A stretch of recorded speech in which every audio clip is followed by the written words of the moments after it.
নীলামবাজার ফার্মপাশা জিপিতে জনকল্যাণমূলক সচেতনতা শিবির, বিভিন্ন বিভাগের বিরুদ্ধে উঠল একাধিক অভিযোগ।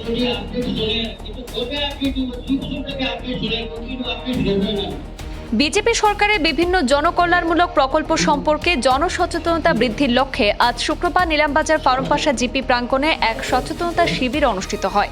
নীলামবাজার ডেভেলপমেন্ট ব্লকের সহকারী বিডিও তথা জিপি সচিব অনুপ কুমার সাহার পৌরোহিত্যে অনুষ্ঠিত সভায় উপস্থিত ছিলেন জিপি সভানেত্রী দীপা দেব, নীলামবাজার জেলা পরিষদ সদস্য অভিজিৎ রায়, বিভিন্ন সরকারি বিভাগের আধিকারিক এবং জনপ্রতিনিধিরা। সেই সভায় সরকারের উন্নয়নমূলক কর্মসূচির বিভিন্ন দিক তুলে ধরা হলেও একাধিক বিভাগের বিরুদ্ধে অভিযোগও সামনে আসে। বিদ্যুৎ বিভাগের পরিষেবা নিয়ে ক্ষোভ প্রকাশ করেন ওয়ার্ড সদস্য দীপঙ্কর দাস। অন্যদিকে নীলামবাজার প্রাথমিক স্বাস্থ্য কেন্দ্রের চিকিৎসকদের বিরুদ্ধে হাসপাতালের দায়িত্বে অবহেলা এবং ব্যক্তিগত চেম্বারে রোগী দেখার অভিযোগ তুলেন বিশ্ব হিন্দু পরিষদের প্রাক্তন সভাপতি বিশ্বজিৎ নাইর চৌধুরী। এছাড়াও জমি রেজিস্ট্রির নামজারি এবং অনলাইন খাজনা সংক্রান্ত জনভোগান্তির বিষয়টি তুলে ধরেন সাংবাদিক ফারুক আহমেদ। এ বিষয়ে জেলা প্রশাসনের কাছে প্রস্তাব পাঠানোর আহ্বান জানানো হয়। নীলামবাজার জেলা পরিষদ সদস্য অভিজিৎ রায় আগামী 15 দিনের মধ্যে সমস্যার সমাধানের আশ্বাস দেন। এদিনের সভায় বিভিন্ন সরকারি বিভাগের জনপ্রতিনিধিরা নিজ নিজ বিভাগের উন্নয়নমূলক কর্মকাণ্ড তুলে ধরেন এবং জনসাধারণকে সরকারি পরিষেবা গ্রহণে সচেতন হওয়ার আহ্বান জানান। নীলামবাজার ফার্মপাশা জিপি খুব গুরুত্বপূর্ণ একটা এই জিপি গ্রামীণ উন্নয়ন যেগুলা বা গ্রামীণ সমস্যা যেগুলা অ্যাকচুয়ালি আমার মূলত ঘটনা এটা আমরা পঞ্চায়েত প্রতিনিধি ওভাবে বানাইছি। আমরা দিব্যাঙ্গ পাতা যেটা মোটামুটি সবই যারা এখানে বেনিফিশিয়ারি আছে সবও আমরা পাইতো। দীর্ঘ দেখা গেছে 6 মাস থেকে প্রায় 10 মাস বা 11 মাস হয়ে গেল দিব্যাঙ্গরা কোনো ধরনের কোনো কিছু পান না। আর বৃদ্ধ ভাতা তো ইয়ের তো যুগ নাই, মানে বোঝা গেছে যখন এটা যখন স্কিম তো ইয়ে করবে অবশ্যই। এই ব্যাপারে আজকে সম্মানীয় জিপি সভানেত্রী মহোদয় এখানে আসেন আর রেজিস্ট্রেন্ট বিডিও সাহেব এখানে আসেন। আমি তার মাধ্যমে জিনিসটা জানতাম থেকে। আর আজকে উপস্থিত আছেন জেলা পরিষদ সদস্য এখানে উপস্থিত আছেন নীলামবাজার। আপনার নীলামবাজার আপনার বাসা। তো একটা প্রশ্ন তার কাছে, যেহেতু নীলামবাজার হসপিটালের ম্যানেজমেন্ট কমিটি বা পরিচালনা কমিটির যেহেতু চেয়ার এই হিসাবে তার কাছে একটা প্রশ্ন রাখি। বিগত 1 মাস আগে বা 2 মাস হয়েছে খুব সম্ভবত নীলামবাজারে একজন রুগী অ্যাডমিশন নিয়েছে, খুব সিরিয়াস পেশেন্ট, অ্যাস্ট্রোগ্রামের পেশেন্ট।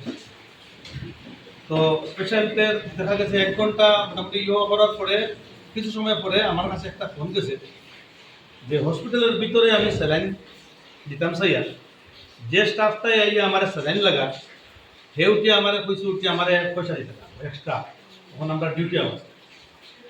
তো ম্যানেজমেন্ট কমিটির চেয়ারম্যান হিসাবে এটা অত্যন্ত আমরারও ভাই, আমারও বন্ধু বস, অনেক সঙ্গে অনেক সময় আমরা খেলাধুলা করছি। জেলা পরিষদ যে সদস্য হয়েছিলেন স্বভাব চরিত্র সম্বন্ধে আমরা জানা আছে। এই জিনিসটা হলে আলটিমেটলি তো আমরারও বাইরে উঠে পড়ে, মনে একটা দুঃখ লাগবে। সেই হিসাবে আপনার অবগতি করাইবার লাগি, বিশেষ করে জেলা পরিষদ সদস্যের অবগতি করাইবার লাগি যে বিষয়টা কিনা। এবং তো এর পরবর্তীতে এখানে রিপোর্টার আসলে আজকে এখানে উপস্থিত আছেন বিপ্রনাথ আসন উপস্থিত, আর জয়দীপ ভট্টাচার্য আইনও আসলাম সঙ্গে। আমরা এদিন ডাক্তারের কাছে গিয়া দোস্তুর মতো গিয়া কইছি আপনি টাকা লইছেন নি। ডাক্তারের কথা আমি নাম কইতাম না, কারণ তোর প্রতি আমরা এরকম কোনো বিষয় না যে কেউ মরেলি আমরা মোরালাইজ করতাম বা ইয়ে করতাম এটা, কিন্তু আমরা সিস্টেম হয়ে গেছি। ডাক্তারের কাছে গিয়ে বলছি আপনি লইছেন না 200 টাকা, বলে আমি লইছি। বলছে সুজাতা মেয়ে যাই, আপনার সঙ্গে আমার কোনো কথা মেয়ে তো আমি ছেলে এবং আমার সঙ্গে ছেলেরা আছে, পরিস্থিতি উত্তপ্ত হইতে আসলে মোটামুটি করতে করতো। ও ডাক্তারটাই নিয়ে হসপিটালে 200 টাকা দিছে।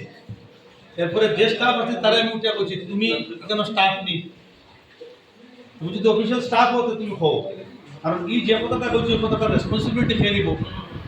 তোমার যে একজন আইসে স্যালাইন দিত হে তোমার টাকা দিত, মানে তোমার ডিউটি আওয়ার্সটা কোনটা হসপিটালের ক্ষেত্রে আমরা একটা নতুন করে জানতে লাগবে। হসপিটালের ভিতরে একজন নিডি মানুষ আইয়া, যে গরিব মানুষ আইয়া স্যালাইন দিয়ে স্টাফে উঠিয়া স্টাফ করতে অফিসিয়াল স্টাফ না, বাইরের স্টাফ। আমার প্রশ্ন হইল যে বাইরের স্টাফে নীলামবাজার হসপিটালে কী ধরনের কাণ্ড কারখানা করতে, কী ধরনের সাহস পায়, আর খার প্রশ্ন এ সাহস পায় নীলামবাজার কেন আমরা খার সাহসে খার প্রচ্ছন্ন মতো দিয়ে রং করে অত বড় সাহসটা। তখন বর্তমানে দেশে সুশাসন চলে, মোদীর নেতৃত্বে, অমিত শাহের নেতৃত্বে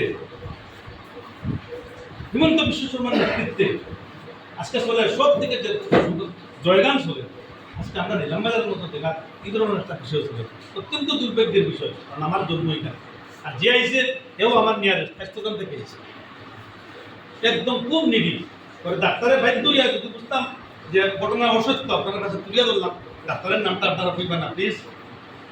আমার টানে উদ্দেশ্য করে, আমার কাছে টাইম বিষয় না, আমার কাছে সিস্টেমটা বিষয়। এই সিস্টেমের এগেস্টে আমি কোনো ব্যক্তি বিশেষের এগেস্টে ডাক্তারের যখন আমি কইছি পোলাইটলি, ডাক্তারের সঙ্গে সঙ্গে 200 টাকা দিয়ে ইয়া নিজেই আর কি ওটা বলছেন, আমি বলছি তাহলে আরও 200 টাকা ওইটা করে দিচ্ছি। এটা আমার জিত হয়েছে, নৈতিকতা জয় তখন হইব। আমরা অতজন আছি, এখানে বোনও আছে, সবই এটা চিন্তা করা দরকার নিলামবাজার।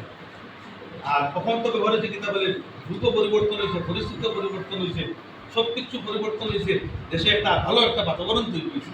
এই বাতাবরণটা তো যদি কোনো ধরনের নষ্ট হয়, মানুষের হয়তো কিছু কইতো না সামনে গিয়ে, আমি কইছি অ্যালার্ট। এতে গিয়ে যে মনে করেন আমি কেউ ধরে ব্যক্তিগতভাবে আক্রমণ করছি এটা নাই, মানে অ্যালার্ট থাকার লাগে কইছি। নিলামবাজারে রাত্রে 8টার সময় একজন বাইরা স্টাফে আইয়া, বাইরা মানুষে আইয়া, এমসি কমিটির চেয়ারম্যানে জানেন না, বাইরে মানুষে আইয়া রোগীর কাছ থেকে দেখা যাবে বলি না, এ আবার অফিসটা হসপিটালের অফিসটা বিষয়টা। এটার লাগে আপনার কাছে বিনম্র অনুরোধ, এই ব্যাপারে আপনারা যথাযোগ্য ব্যবস্থা নেবা।